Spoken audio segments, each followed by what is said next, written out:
Masterclass Explainer.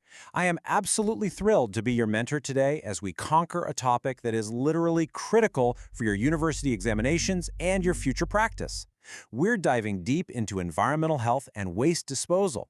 We're going to transform these notes into your most effective revision resource, making sure you are totally exam ready by mastering these concepts straight from first principles. Let's get to it. But before we get into the weeds, let me hit you with a question that catches out so many students on their university exams year after year. Think about it carefully for a second. Is human excreta considered solid waste? Keep your answer in mind. We're going to uncover the exact scientific classifications today, and I promise you, by the end of this explainer, you will never, ever fall for this examiner trap again. So, here's our game plan. First, high-yield waste definitions. Second, sewage strength and testing. Third, methods of refuse disposal. And we'll wrap it all up with an active recall exam pearls session. All right, Section 1, High-Yield Waste Definitions. Let's jump right in. Okay, Viva Alert. I need you to pay close attention because examiners absolutely love this trap. You must know the difference between sewage and sullage. Sewage is liquid waste that explicitly contains excreta. It's actually composed of 99.9% water and just a tiny 0.1% solid, both organic and inorganic. On the flip side, sullage is liquid waste strictly without excreta.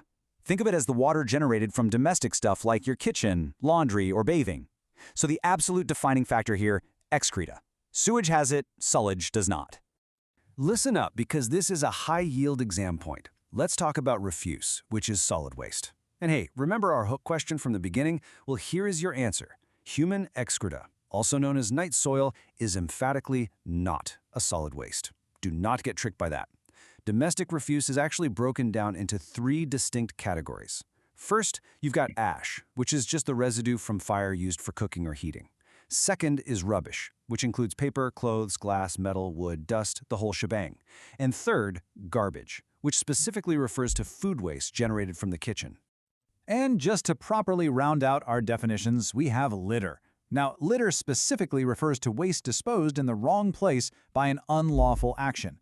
It's actually a very specific legal and environmental term, so if you ever spot the phrase unlawful action in an MCQ, you instantly know they're talking about litter. Moving right along to Section 2, Sewage, Strength, and Testing. You really need to memorize these exact cutoffs. They are literally your ultimate cheat sheet for MCQs.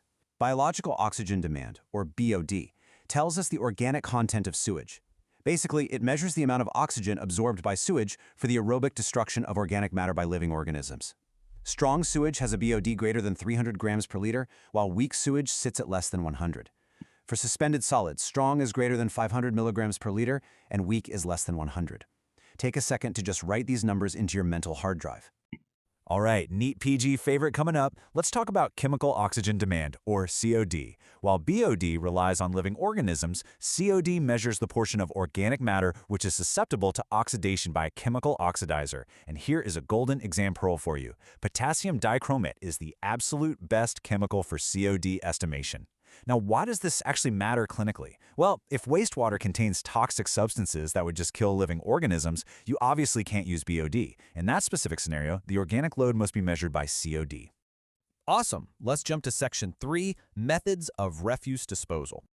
We're going to start with what absolutely not to do. Quickly jot down these insanitary methods so you can effortlessly eliminate them in multiple choice questions. We've got hog feeding, which is literally feeding refuse to pigs. Then there's stocking, which is the super dangerous practice of piling up refuse and cow dung. We also have salvaging, which involves screening refuse dumps to recover reusable objects, a practice that exposes people to immense health risks. And finally, simple dumping, which is just throwing refuse out openly. For sure, none of these are acceptable public health practices. Okay, let's shift to sanitary methods, starting with composting, which cleverly integrates the disposal of both refuse and night soil. Let's compare the two major methods, because examiners absolutely love testing you on this. The Bangalore method is an anaerobic hot fermentation process. You place alternate layers of refuse and night soil in a 3-to-1 proportion, making sure the topmost and lowermost layers are refuse.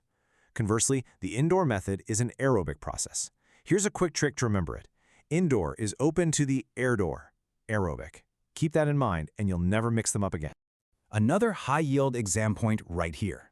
Sanitary landfill, which is also known as controlled tipping, is widely considered the most satisfactory method of refuse disposal. This process involves laying dry and condensed refuse in layers, with intervening earth followed by heavy mechanical compression.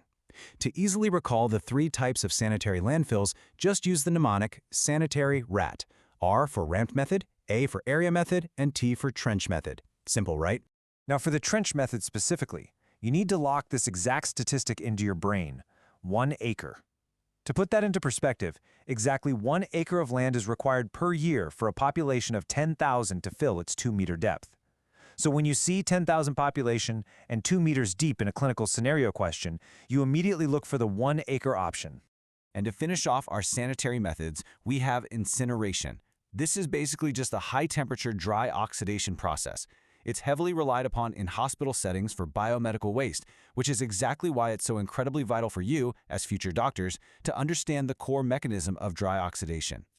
All right, home stretch. Section 4, Active Recall Exam Pearls. Let's see what you've retained. Question 1. Imagine you've just been appointed as the Chief Medical Officer of a brand new district. If land is freely available, what is the absolute best method of sewage disposal? I'll give you a second to think. The answer is composting. And remember this really important nuance. Even though the notes explicitly state it's technically not a safe method of disposal, it is considered the best method if land is available, simply because it's incredibly good for soil building. Okay, question 2. Let's think way back to the very start of the explainer, when we were laying down those sewage definitions. What is the exact term for the amount of sewage that flows in a sewage system over a 24-hour period? Any ideas? It is dry weather flow. This is a classic, absolute, must-know one-liner for your exams. 24-hour sewage flow equals dry weather flow. Question 3. So we know how solid refuse is handled, but what specific process is used to dispose of sewage groundwater? Think carefully about the liquid waste process we talked about. The answer is the activated sludge process. Whatever you do, do not confuse this with your solid waste disposal techniques, like the Bangalore or indoor methods. Activated sludge is specifically reserved for sewage groundwater. So, circling back to our initial hook, human excreta or night soil is emphatically not a solid waste. It is a component of sewage, which, as we now know, is a liquid waste. You've got to keep these facts straight, not just to ace your multiple choice questions and vivas, but to actually protect communities in the real world. So I want to leave you with this provocative thought. As future doctors, how will your mastery of these subtle environmental differences shape the public health of the populations you'll eventually serve? Keep reviewing, trust your preparation, and I will see you in the next explainer.